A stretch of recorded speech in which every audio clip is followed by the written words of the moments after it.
Hello friends, आज हम discuss करने वाले हैं ट्रिग्नोमेट्री के सीईटी के PYQs।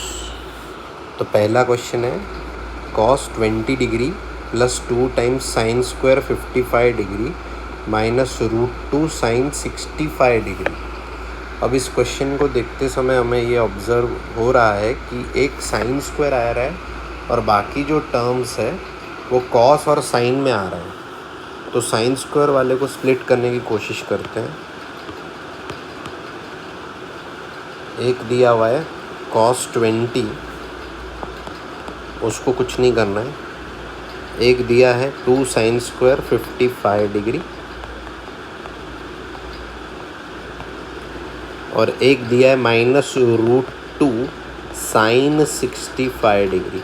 देखो पहले तो ये स्टैंडर्ड एंगल एक भी नहीं है, एक है 20 डिग्री, एक है 55 डिग्री, एक है 65 डिग्री। तो पहले तो स्टैंडर्ड एंगल एक भी नहीं है। दूसरी चीज़ ये है कि जो साइन स्क्वायर है ये कॉस और साइन में हमको ब्रेक करना पड़ेगा। तो एक चीज़ हम ऑब्ज़र्व करते हैं कि कभी भी 1 माइनस कॉस आया तो 2 साइन स्क्वायर आएगा ही आएगा, और उसी बेसिस पे अगर 1 प्लस कॉस आया तो 2 कॉस स्क्वायर आएगा ही आएगा। फ़िलहाल हमें ये काम का नहीं है, ये काम का है। अब यहाँ अगर 55 डिग्री हमें फिल इन द ब्लैंक्स करना है तो उसका डबल यहाँ 110 डिग्री डालना पड़ेगा, यानी 2 साइन स्क्वायर 55 डिग्री की जगह मैं ये चीज़ डाल सकता हूँ 1 माइनस कॉस 110। तो पुट करते हैं cos 20 degree plus 1 minus cos 110 degree minus √2 sine 65 degree. अब एक चीज़ तो हो गई, सारी चीज़ें साइन कॉस में ब्रेक हो चुकी है। अब यानी मतलब साइन स्क्वायर या कॉस स्क्वायर नहीं है, पर अभी भी ये स्टैंडर्ड एंगल नहीं है। तो पहले तो इस 1 को फ़िलहाल हम नेक्स्ट स्टेप जब लिखेंगे तो इस 1 को आखिरी में रख देते हैं फ़िलहाल, प्लस 1। अब इसे देखिए, ये तो cos C minus cos D जैसा दिख रहा।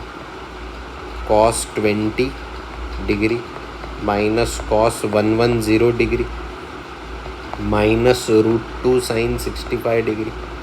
तो प्लस माइनस से हमें इनटू तक जाना है। अब बहुत सारे बच्चों को ये फार्मूला याद नहीं होगा, तो मैं इतना ही बोलूँगा कि अगर प्लस माइनस से हमें इनटू पे जाना है तो एक बार आप क्या कीजिए, एक बार दोनों को जोड़िए। 20 और 110 मिलाएंगे तो 130/2 कर दीजिए, और एक बार दोनों को घटा दीजिए। 20 माइनस 110 यानी माइनस 90/2 कर दीजिए। अब देखना ये है कि कॉस का सम है या कॉस का डिफरेंस है, और कॉम्बिनेशन ये आ सकती है कि साइन का सम है या साइन का डिफरेंस, क्योंकि हमें प्लस से प्रोडक्ट तक जाना है। फ़िलहाल हम वही डिस्कस करेंगे कि कॉस का अगर एडिशन होगा या कॉस का डिफरेंस होगा तो दोनों सेम रेशो आएंगे, यानी दोनों बार यहाँ तो साइन आएगा, दोनों बार कॉस आएगा। तो जब भी कॉस का डिफरेंस है तो दोनों बार साइन आएगा। दूसरी चीज़ ये है कि इसमें सिर्फ ये वाले फार्मूले में यहाँ -2 आता है, वरना फिर +2 आता है। तो ये हमने इसको ब्रेक कर दिया माइनस को इनटू में। अब बचा क्या क्या, ये चीज़ बच गई है हमारे पास।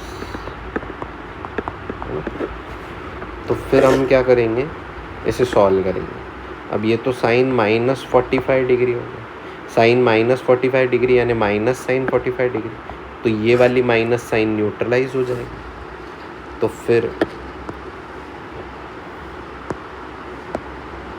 फिर क्या बचेगा, ये माइनस ऑफ माइनस हो चुका है, अब +2 sine 65 degree into sine 45 degree minus √2 sine 65 degree plus 1। अब इससे ऑब्जर्व करो, ये तो 1/√2 है, तो अगर ये 1/√2 है तो इसमें से एक √2 बचेगा। तो plus √2 sine 65 degree and minus √2 sine 65 degree cancel, तो आंसर हमारा आ गया 1। तो फिर करेक्ट ऑप्शन है आंसर 1। दूसरा next question is maximum value of cos α1 into cos α2 so on up to cos αn under the constraints, यानी कि लिमिटेशंस। हर एंगल n एंगल्स हैं यहाँ पे, α1 से αn तक, हर एक एंगल 0 से 90 तक है, मतलब 0 भी इंक्लूडेड है और 90 भी इंक्लूडेड है। तो इससे अप्रोच, अब दिया हुआ क्या है कि cot alpha 1 so on up to cot alpha n 1 है। अगर गिवन ये है कि cot alpha 1 so on up to cot alpha n का जो प्रोडक्ट है ये 1 है, तो इसमें से अगर मैं कॉट अल्फ़ा 1 को लिखूं cos alpha 1 upon sine alpha 1, ऐसा कर कर के cos alpha n into sine alpha n को अगर मैं 1 लिखूं और जानबूझ के LHS में कॉस वाले टर्म्स, कॉस वाली चीज़ों को रहने दूँ, so on up to cos alpha n is equals to sine alpha 1 so on up to sine alpha n, तो एक रिलेशन मिल गया मुझे। ठीक है, दूसरी चीज़ मुझे इनका ही मैक्सिमम वैल्यू निकालना, तो मुझे क्या चाहिए, cos alpha 1 into cos alpha 2 so on up to cos alpha 1 into cos alpha 2 so on up to cos alpha n का मैक्सिमम वैल्यू चाहिए। मैं जानबूझ के इसका स्क्वायर कंसिडर करता हूँ। अगर मैं इसका स्क्वायर कंसिडर करूँगा तो मैं इनको 2 बार लिख सकता हूँ, cos alpha 1 so on up to cos alpha n into cos alpha 1 into cos alpha n। The reason is कि इसमें कॉस स्क्वायर अल्फ़ा 1 आ गया इंटू कॉस स्क्वायर अल्फ़ा 2 आ गया, तो ने एक बार कॉस अल्फ़ा 1 लिखा, फिर दूसरी बार कॉस अल्फ़ा 1 लिखा, एक बार कॉस अल्फ़ा 2 लिखा, फिर दूसरी बार कॉस अल्फ़ा 2 लिखा। ठीक है, तो इससे फ़ायदा क्या हुआ, तो एक बार जो कॉस अल्फ़ा 1 से लेके कॉस अल्फ़ा n की टर्म्स है उससे मैं ये डाल सकता हूँ sine alpha 1 into sine alpha, तो कॉस अल्फ़ा 1 से लेके कॉस अल्फ़ा n तक, so on up to sine alpha 1 से लेके साइन अल्फ़ा n। अब इसका बेनिफिट क्या हुआ, इसका बेनिफिट ये हुआ कि अगर आपको फार्मूला याद होगा, साइन का फार्मूला साइन कॉस के रूप में, तो वो होता है 2 साइन इंटू कॉस। अब एक साइन आ गया, एक कॉस आ गया, इनको अगर एक 2 दे दूँ मैं, 2 sign alpha 1 into cos alpha 1, था नहीं मेरे पास 2, तो 2 का नीचे ऊपर एडजस्टमेंट कर दिया। ऐसे ही अल्फ़ा 2 वाले को एक 2 दे दिया नीचे ऊपर, so on up to alpha n वाले को एक 2 दे दिया, तो 2 का पावर मैंने n टाइम्स लगाया, जिसे कैंसिल करने के लिए नीचे भी 2 का पावर n टाइम्स लगाया। उससे फ़ायदा क्या हुआ, यहाँ पे जो एक 2 इसको दिया, फिर दूसरा 2 मैंने इसको दिया होगा, so on up to nth number का जो 2 है मैंने इससे दिया होगा। तो ये फार्मूला बन चुका है अब साइन 2 टाइम्स अल्फ़ा 1 का इंटू साइन 2 टाइम्स अल्फ़ा 2 का, so on up to sine 2 times alpha n का, और नीचे आ चुका है 2 का पावर n। और ये पूरा हमने कंसिडरेशन में लिया था कॉस अल्फ़ा 1 से लेके, एक बार मैं फिर से लिख लूँ, ये मैंने कंसिडरेशन में जो लिया था that was cos alpha 1 into cos alpha 2 so on up to cos alpha n का स्क्वायर, और वो मुझे मिला साइन 2 अल्फ़ा 1 से लेके साइन 2 अल्फ़ा n तक, नीचे 2 का पावर n।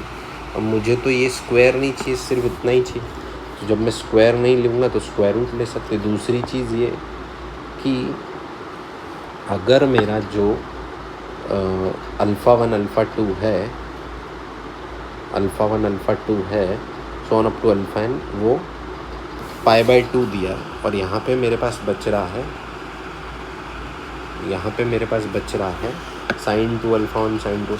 मैं मैक्सिमम वैल्यू की बात करूँ तो इसकी मैक्सिमम वैल्यू तो 1 आएगी, इसकी भी 1 आएगी, तो 1 into 1 into 1 so on up to n times. तो जब मैं इसकी मैक्सिमम वैल्यू पकड़ूंगा और साथ ही साथ स्क्वायर रूट ले लूँगा, तो cos alpha 1 into cos alpha 2 so on up to cos alpha n तक, ये आ जाएगा 1/2 का पावर n, 1 का स्क्वायर रूट तो 1 आ जाएगा, 2 का पावर n का स्क्वायर रूट 2 का पावर n/2 आ जाएगा, 1/2 का पावर n/2।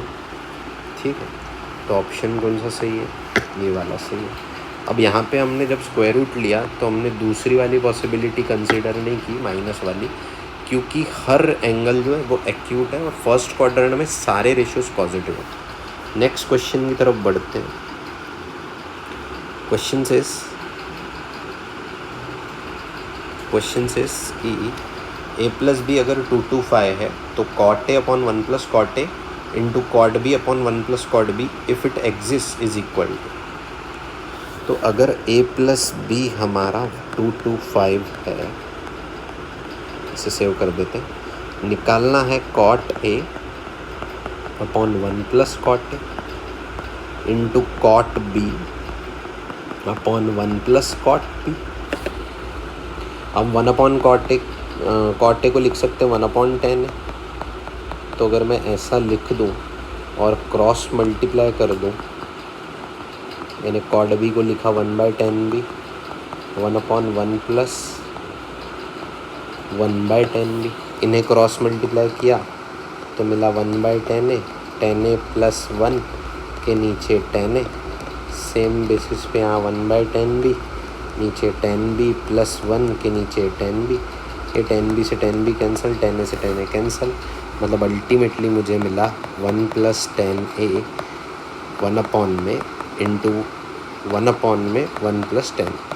1 को 1 से मल्टीप्लाई किया 1 मिला, यहाँ 1 को 1 से किया 1, 1 को 10 बी से किया 10 बी, 10 ए को 1 से किया 10 ए, 10 ए को 10 बी से किया 10 ए इंटू 10 बी। अब अगर मैं इतना निकाल लूँ तो मेरा आंसर आ जाएगा, मतलब 1 अपॉन 1 प्लस 10 बी प्लस 10 ए प्लस 10 ए इंटू 10 बी। दूसरी चीज़ मुझे क्या दी गई है कि a प्लस बी जो है वो 225। तो अगर मैं टेकिंग 10 ऑन बोथ साइड्स लिख दूँ, 10 a plus B is equals to 10 of 225, तो फिर अगर मैं ऑब्ज़र्व करूँ आंसर के बारे में, इसे मैं तोड़ सकता हूँ 180 degree plus 225 degree, sorry 45 degree, मतलब कि ये जा रहा है थर्ड क्वाड्रेंट में, 180 डिग्री प्लस 45 डिग्री। अब रूल से कि ये पहले तो ये चेक करो कि कौन से क्वाड्रेंट में जा रहा है, यहाँ थर्ड क्वाड्रेंट में जा रहा है। और 180 मतलब 90 का जो है इवन मल्टीपल है। तो अगर 90 का इवन मल्टीपल है तो 10 रेशो का 10 ही रहेगा। अगर 90 का ऑड मल्टीपल आता था, मतलब 90 × 1 90 × 3, तो 10 का कॉट हो जाता। दूसरी चीज़, ये प्लस या ये माइनस को नहीं देखना है। 45 लिखा है मैंने, 45 लिखा। लास्ट चीज़ ये है कि यहाँ क्या है, तो यहाँ ओरिजिनल रेशो है 10, कन्वर्ट होने के बाद का भी 10। हमें मतलब है ओरिजिनल रेशो से। थर्ड क्वाड्रेंट में ओरिजिनल रेशो प्लस होता है, तो यहाँ प्लस लगा दिया, ठीक। तो फिर 10 45 तो 1 होता है, 1 आ गया।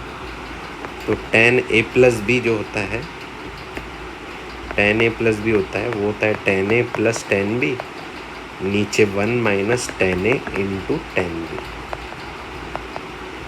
इसका मतलब मैं 10 a प्लस 10 बी को लिख सकता हूँ 1 माइनस 10 a इंटू 10 बी, ठीक है। ये रिलेशन मिल गया। अब सोचो, ये वाले रिलेशन को अगर मैं यहाँ पुट करूँ, हमारे पास बचा क्या था, 1 अपॉन 1 प्लस 10 बी प्लस 10 ए प्लस 10 ए इंटू 10 बी। और अब जो रिलेशन है 10 ए प्लस 10 बी क्या है, तो हमारे पास 1 अपॉन में नीचे 4 टर्म्स बची थी, 1 प्लस 10 बी प्लस 10 ए प्लस 10 ए इंटू 10 बी। और प्रीवियस रिलेशन से मैंने पाया कि 10 ए प्लस 10 बी को हम लिख सकते हैं 1 माइनस 10 ए इंटू 10 बी। इस क्वेश्चन में इसको मैं लिख सकता हूँ ये वाला। तो अगर मैं ये वाला लिखूँगा तो 10 ए प्लस 10 बी एक बार प्लस में लिखा है, एक बार माइनस में लिखा है, 1/2 मेरा आंसर। शुरू करो।